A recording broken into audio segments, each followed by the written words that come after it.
Hey guys, welcome back to my channel where I'll be doing another episode recap for today's Days of Our Lives, November 7th, 2024.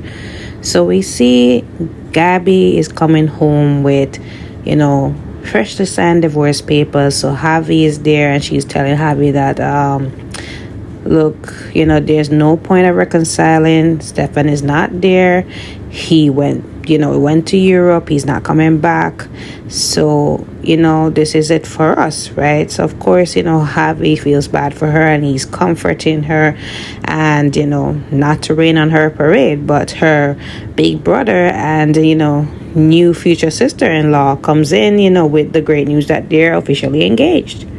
So, of course, Gabby had to wipe away her tears and be happy for her brother that, it's finally happening for him. And they both congratulate them on their engagement and, they're just happy about the news. So, Javi says to Rafe, how did you propose to her? Was it really romantic and all that? So Rafe said it was in a hospital. So they said, why in a hospital?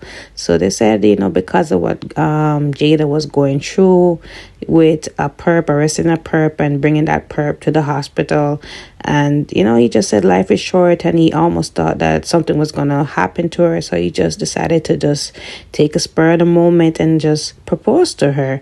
And, they ask, okay, how she feels. So she feels great and she does offer Javi condolences about his mom. And she feels honored to be wearing her ring. That is beautiful and all that. So, he said, I'm sure my cousin told you a lot about me and that I'm, handsome, witty and all of that. So she said, yes, all of the above and, glad to be a part of the family and all that, right? So Gabby decides that they need to go out and celebrate this new engagement and, they get ready to leave. At this point, Gabby's also saying, yes, we're going to celebrate an engagement and the end of my marriage. So, of course, it's a really bittersweet moment for Gabby. And, I don't know. I don't feel that bad for them because they could have worked it out sooner than later before this whole drama with Vivian happened. And also, Jada also told her that the perp was Vivian. So I thought that Gabby would kind of put two and two together that somehow Vivian has a lot to do with Stephanie's disappearance. So Stephanie and Joy, right? They're at the square. They're having a little meeting. So she, is requesting social media handles, just getting her acquainted with the soap opera, the onboarding and all of that, right? So she said that you just got to be careful with the social media presence because you are viewed as the homewrecker. So, of course, she's thinking about her whole thing with Johnny and, she thought that Stephanie was talking in reality. So she said, no, it's because you're viewed as the homewrecker character on the soap opera, playing opposite, Fate and Arrow.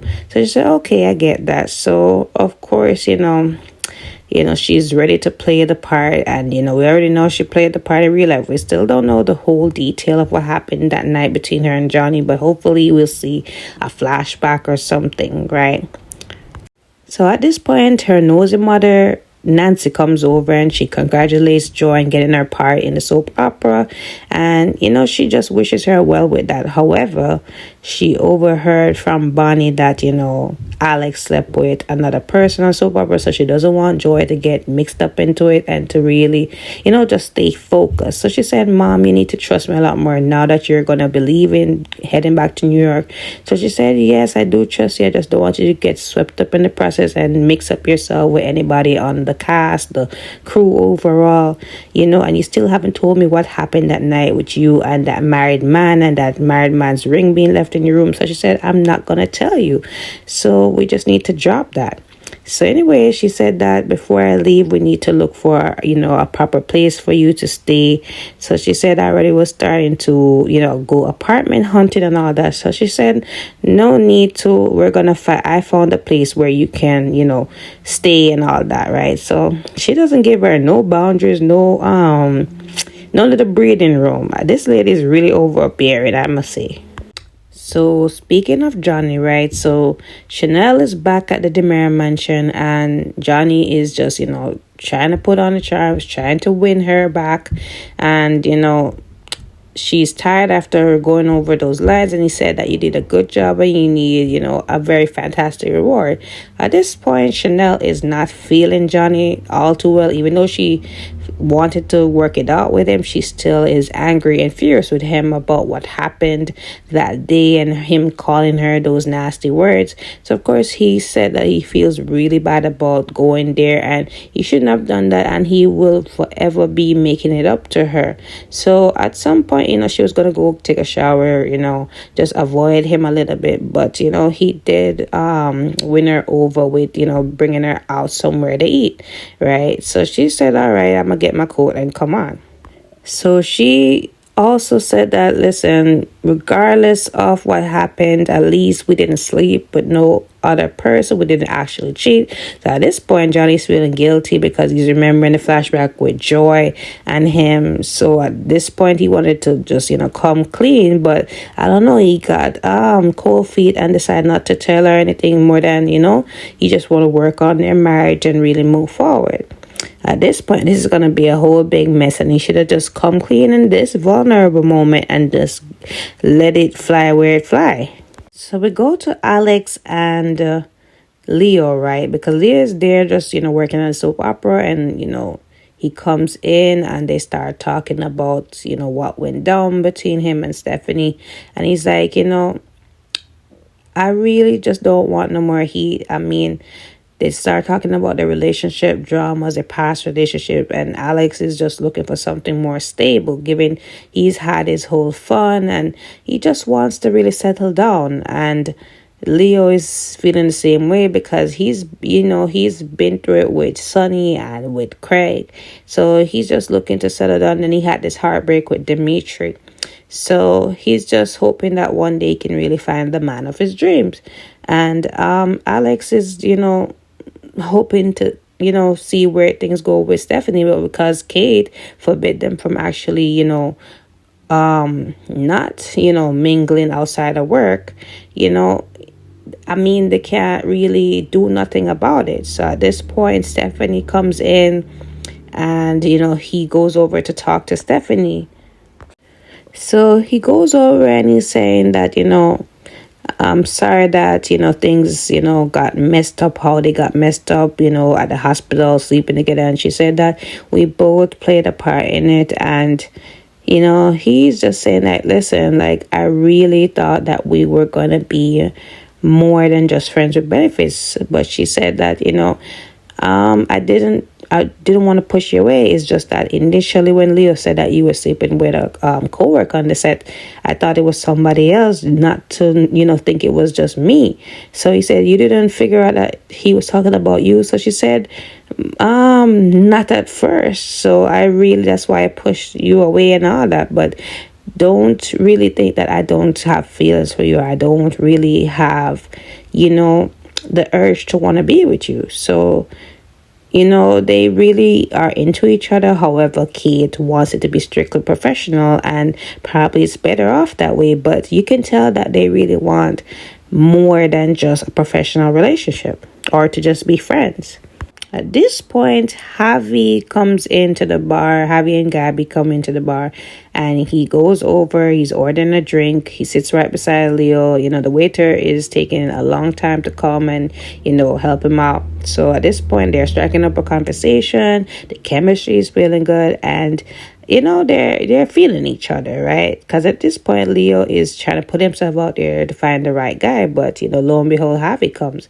So, they start talking about, different types of drinks, trying them out, and just really, just instant chemistry, instant, oh my gosh, I'm attracted to him, he's attracted to me kind of vibe.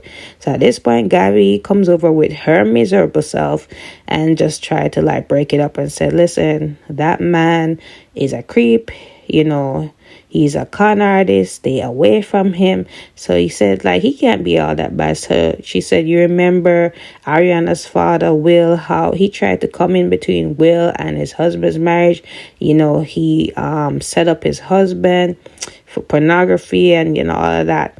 So he said, "Oh, my type of guy." So it didn't go through one of Avi's ears and out the other. He went right back over him and said, "Listen, I mean, that's my cousin, but you know, I like bad boys and I'm into you." And he's saying, like, "Listen, well, I like what kind of guy you are." So it doesn't phase him what Leo did or didn't do. He's feeling Leo, so Gabby just needs to sit where she needs to sit and just, go cry her a river over a martini or something. So we go to Gabby and her, depressing self right now. And of course, she's feeling all sad and heartbroken. And here comes Jada and Rafe. Because at this point, they were supposed to meet them for drinks and to, enjoy the engagement, celebrate it and all that.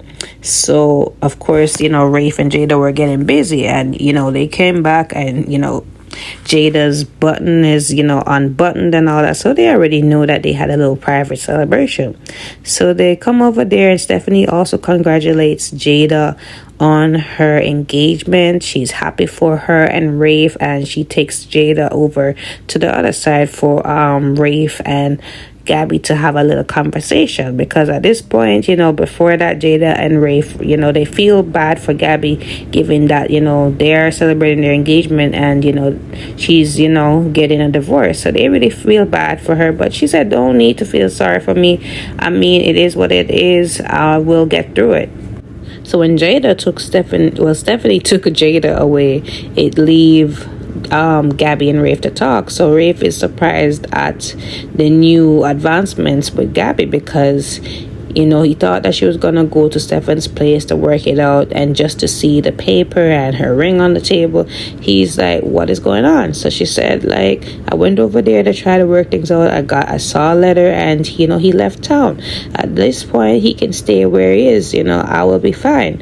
But again, we know this is just to hurt her talking, because she really is not cool about it all. So Johnny and Chanel are at the pub. They're having breakfast for dinner, just having a little alone time.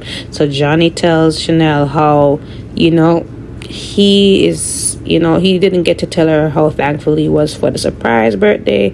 And she said, "Yeah, I can imagine." So he said that he's sorry that he ruined it, and he's just going forward. They are agreeing not to have any surprise birthdays, none at all. Just, go somewhere. So at this point, Joy and her mom comes in, because apparently we already know that Roman has rooms upstairs. So we're assuming that Joy, Nancy is gonna, book a room for her to stay. So at this point, she introduces Joy to Chanel and Johnny, but they already know her earlier, right? So Chanel keeps just rubbing it in that, I can't wait to see how this woman is going to take my man on the soap opera.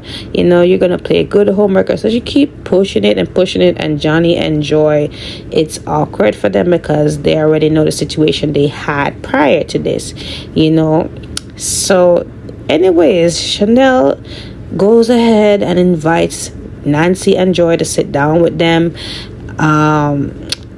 Just to make this a little bit more awkward. So this is a real awkward dinner scene right now, because Johnny and Joy, they are just thinking about what happened, and just to sit right there next to Chanel, none the wiser. So it's just really awkward.